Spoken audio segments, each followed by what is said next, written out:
And there comes the champion, entering the ring for his 37th professional fight.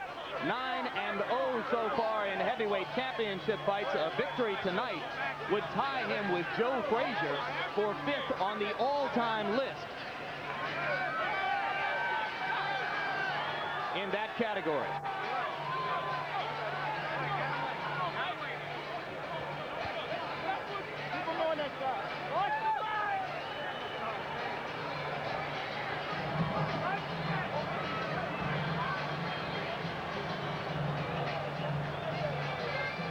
Directly in front of Tyson was Aaron Snowell. He's now stepped ahead of a security guard. Jay Bright is the man just behind Tyson's shoulders now as he prepares to step up into the ring, whipping the ripped towel off over his head. Of course, the gladiator look remains intact. Black shoes, no socks, black trunks, Mike Tyson. You know, it is a sign of the importance that boxing has to Mike Tyson, that no matter what goes on around him, he's ready to fight. As he has been 36 times with 32 knockouts so far.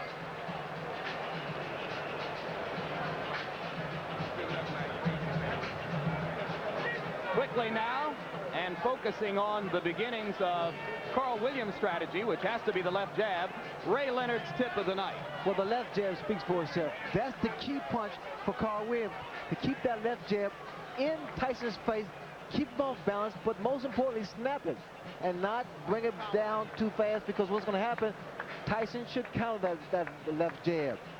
Now, once the fight becomes an inside fight, in fact, I believe that's going to be the case because Tyson's style is get inside, their right uppercut.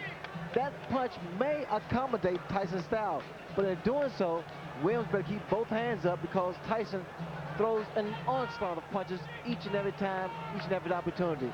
Now, Jim, this is my favorite combination. I call it the Tyson combo.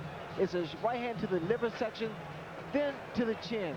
And most of the time, the Tyson catches his opponents with this particular punch, it's over. Here we see him, a good shot of it, right up to the chin. If Williams get against the corner or the ropes, look for this particular combination to take place.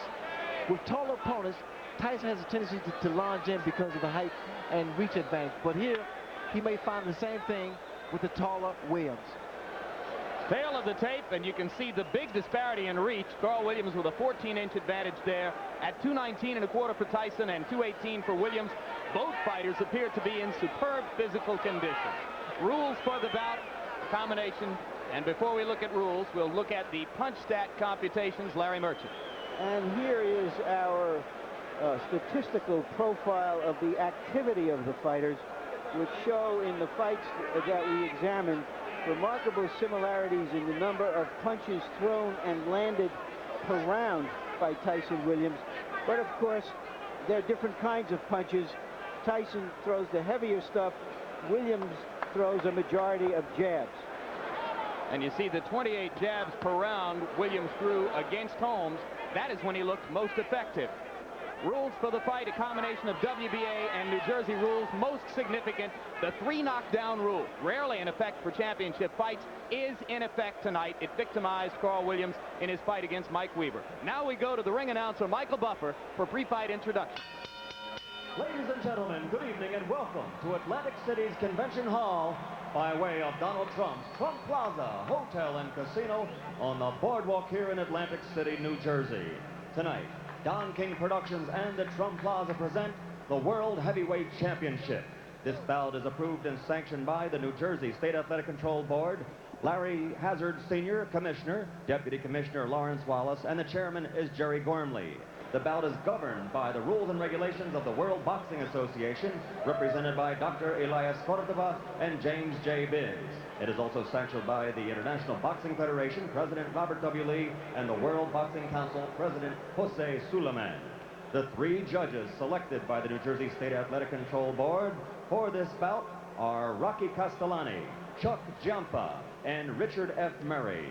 Chief physician at ringside, Dr. Frank B. Doggett. Also in attendance, Dr. Eric Wormser and Dr. Charles Wilson. The timekeeper for the bout is Roosevelt Gilbert, and counting for the knockdown seconds, Steve Smoger. And now, before we get started, I would like to introduce the gentleman in the ring at this time, a man who's responsible for bringing over 20 championship bouts to Atlantic City over the last 2 years. In addition to being the world's most famous entrepreneur, he is a best-selling author and our host this evening, Mr. Donald Trump.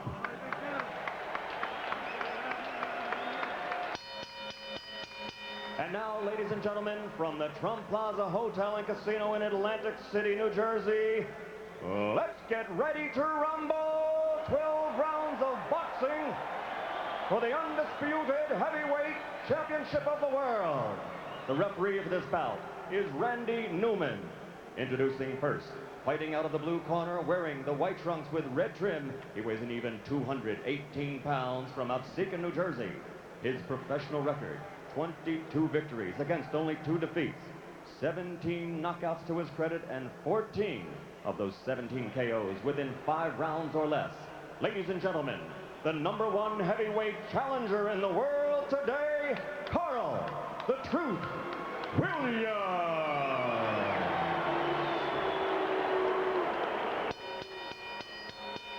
And his opponent, fighting out of the red corner, wearing the solid black trunks and weighing in at 219 1/4 pounds from Catskill, New York. His professional record is unblemished with 36 consecutive victories, 32 knockouts, 28 KOs in 5 rounds or less, and 16 in the first round alone. Ladies and gentlemen, presenting the undisputed, the undefeated heavyweight champion of the world, Iron Mike Tyson.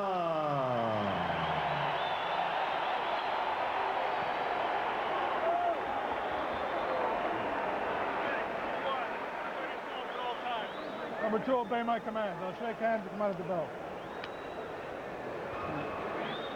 Keep in mind that Mike Williams has a tendency to get hit by left hooks.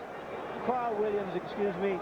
I can think of better tendencies that a fighter should have who's going out to face Mike Tyson. Indeed, Carl Williams has been floored 7 times in his career. Twice by James Quick Tillis, twice by Jesse Ferguson, 3 times by Mike Weaver, and in every instance, the decisive blow was a left hook.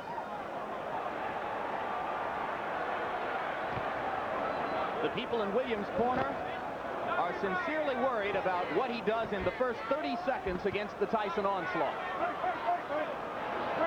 And it would appear that the strategy to begin with is to hold, and referee Randy Newman says, we're not going to start that way. This is somewhat of a reunion here because both men are just throwing punches. In fact, Williams here has selected to fight Tyson inside. He claimed the other day that if Tyson throws any unnecessary punches, illegal punches, he will accommodate him and throw the same punches back. Well, Frank Bruno felt the sting of Tyson's elbow several times, as other opponents have complained that they have felt it as well.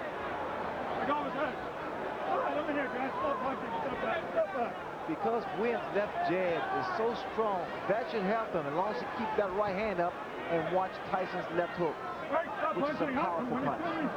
That's it. Let him go.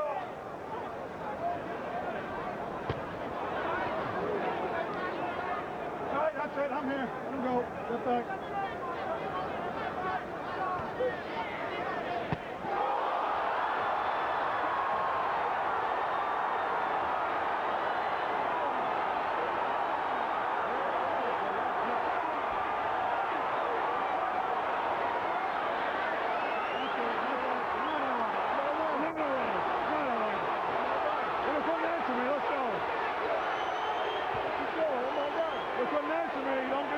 Unofficially, I've got this fight being 1 second longer than Tyson Spinks. 1:32 instead of 1:31. It was, as you started to point out, again, Larry, a left hook. Williams was very unhappy at the end of that.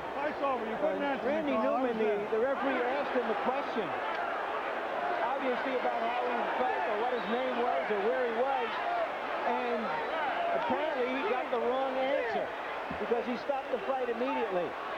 I didn't see any reason to stop the fight. And I'm curious to see what that answer was, and I'm going into the ring to see if I can find out. Good luck, Larry. A minute 33, Larry. It was 2 seconds longer than the Spinks fight. The unofficial demarcation of the knockout comes at 1:33 of the first round. And you can see a disgusted Carl Williams who thinks that he should have been allowed to continue. And Ray, I've got to agree with Larry. It was a fairly peremptory stoppage.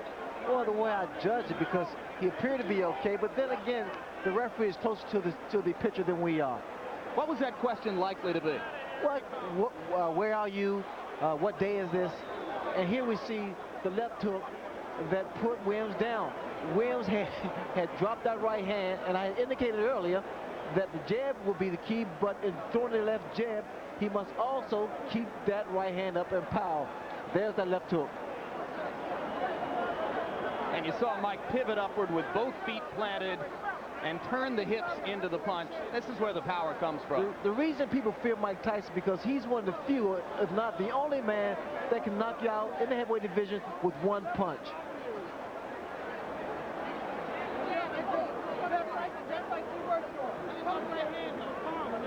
Here's another look at the devastating left hook. And what Tyson does here, he bobs and weaves, gets under that jab and counters with a beautiful left hook. Perfectly timed as Williams was dropping the right hand, just as you said he did after throwing the jab. Well, what happened for Williams, the fact that his left hand, his left jab rather, was working, and he felt very comfortable.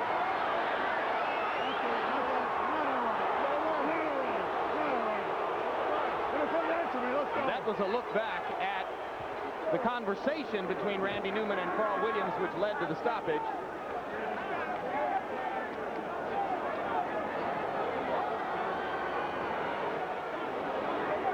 Mike Tyson, as usual, awesome. I'm reminded of a night in the Meadowlands in New Jersey when a referee stopped a bout between Mike Rossman and Victor Galindez. After a similar conversation, Rossman, the victim of the knockout, he chased the ref across the ring yelling, "What was the right answer?"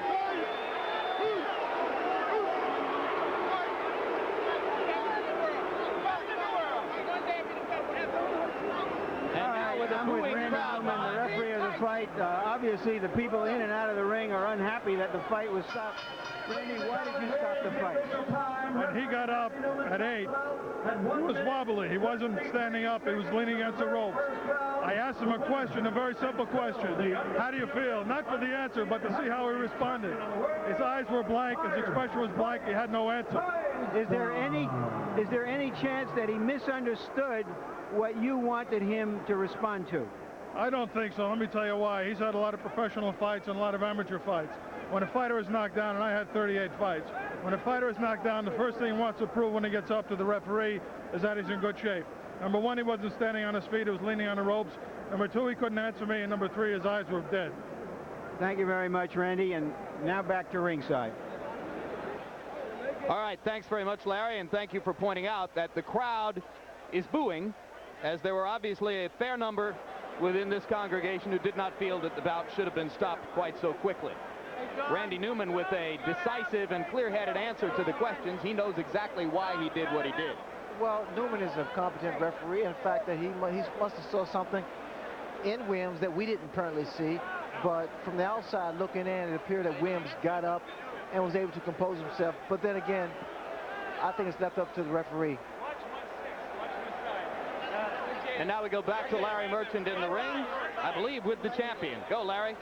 All right, once again, Mike, the interview has to be longer than the fight. I'm sorry about that. What happened from your point of view? Did you see him really dazed? Well, no, I noticed my trainers were telling me we were slipping and hooking.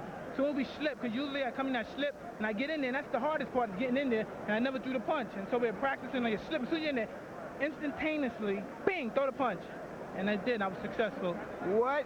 Were you surprised that he stayed on top of you as much as he did, that he didn't try to move? Oh, I loved it. I loved it. I just knew it took it just with a matter of time. I loved it. So you knew that as soon as he was doing that you were going to get a clean shot sooner or later. Exactly. And my punches were accurate and pinpoint. And I knew eventually I was going to get him. He has a reputation for getting hit with left hooks. Were you looking for that opening? No, I was very confident. I wanted to catch him with a good right hand. Believe me, my right hand is my favorite punch, but I never catch anyone with it. You know, it's my best punch, and I always hit guys with left hook. All right, we're going to try to take a look at the Where's the monitor? at the monitor if we can find it, so that we can determine what happened. Champion non-pro. All right. Okay, it was a clean left hook. Did you? I mean, you sparred with him years ago. We know that it didn't mean anything. Were you surprised that he went so fast?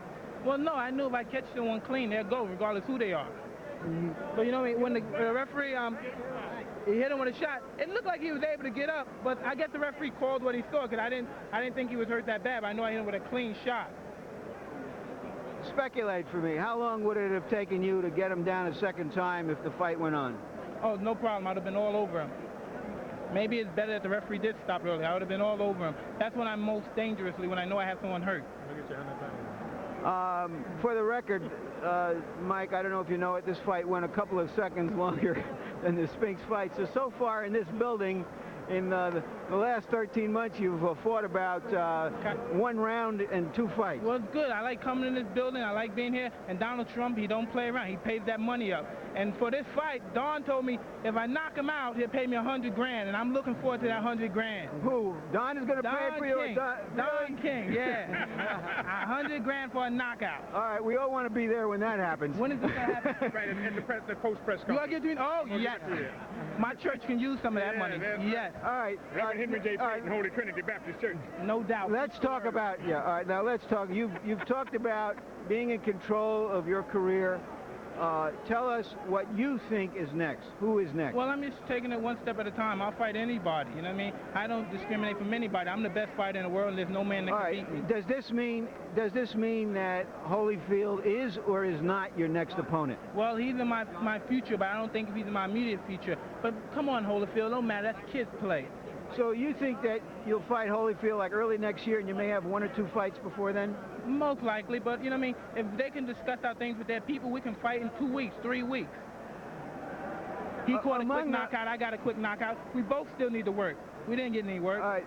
Jose Ribalta was one of the fighters being considered for your next opponent, and he had a dreadful outing in a preliminary tonight. Did that eliminate him? Well, it looks kind of dreary for him, but you never know. If he have a couple more fights and he cleans up his act, he's always a good prospect. What about Douglas, who looked a little better, if not great, in another preliminary? He's been mentioned as a possible opponent. I take all comers. I don't duck any man. Can we assume that Michael Dokes is one of the prospects? All comers. Come one, come all, because nobody can get close to me. They're not even close. I'm the best fighter in the world. There's been discussions that today people from Israel have been offering you money to come and fight there. You've been reluctant to go abroad. Do you think that as a world champion, as someone who says, I'm the best man on the planet, that you will start to fight abroad? Well, eventually we'll do that, you know what I mean? But like you said, I'm not in a hurry to leave my country. You know what I mean? I love my country. I'm not in a hurry to leave anywhere. But you know what I mean? If things are right, I'll fight anyone in any place. In their backyard. How would you describe right now? You've got a lot of things past you. You've always been able to focus on fighting no matter what the other stuff has gone on in your life. Are you as content as you can be now with the situation that you have? I want to fight, fight, fight, and destruct the world because I'm the best fighter in the world. Thank you very much, Larry. Thank you. Jim? All right, Larry. Thank you, Mike Tyson. Thank you, Larry. And here is the man the boxing public waits to see Mike Tyson fight, a man who 6 days ago knocked out a pretender from Brazil named Adilson Rodriguez in 2 rounds and now waits to see when his turn is coming. Evander Holyfield, first things first. How did Mike look to you tonight?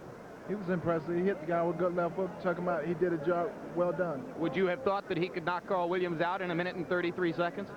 Well, you know, I felt that, you know, anybody could knock anybody out with a clean shot as well as he delivered. He delivered a good shot right on the button, got him out of there. In his interview with Larry Merchant, Mike acknowledged that you are not likely to be next on his list. He did not say for sure whether he would fight Jose Ribalta or Buster Douglas or Michael Dokes or any of the other names which are being bandied about, but he seemed to make it pretty clear that he's not going to fight you next. Are you getting impatient? No, I'm not getting impatient. My time is coming, and I will be ready when my time comes. When will you fight again? Well, it's all depending on how long is the wait. If the wait is 6 months or so, then I would take a fight in October. All right, so Evander Holyfield looks forward to a fight in October. Ray Leonard, your judgment of how long the public is willing to wait, and what does tonight's 90-second knockout do to the expectations regarding Tyson Holyfield? Well, what happens, it creates more and more of an aura and a persona for Mike Tyson, because what's going to happen now is the intrigue is whether or not Evander Holyfield can deal with the Mike Tyson. As far as he's concerned, he can deal with him. Is there any other fighter in the division who could pose a real test to Mike other than Evander Holyfield? I think it's a matter of economics and credibility, and Holyfield has that credibility. All right, Evander Holyfield, we thank you very much for your time. Congratulations on your victory last week. And we look forward to someday seeing you in the ring with the undisputed champ. Right now we go back up to Larry Merchant for more from the ring. Larry?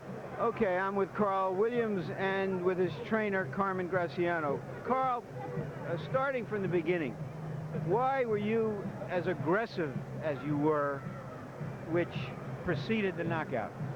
Well, I wouldn't call it a knockout. I wasn't knocked out. I mean, he knocked me down. The referee stopped the fight. I don't know why. I think politics is involved in all of that. I think they're just setting up the Holyfield fight. Now, I wasn't even hurt.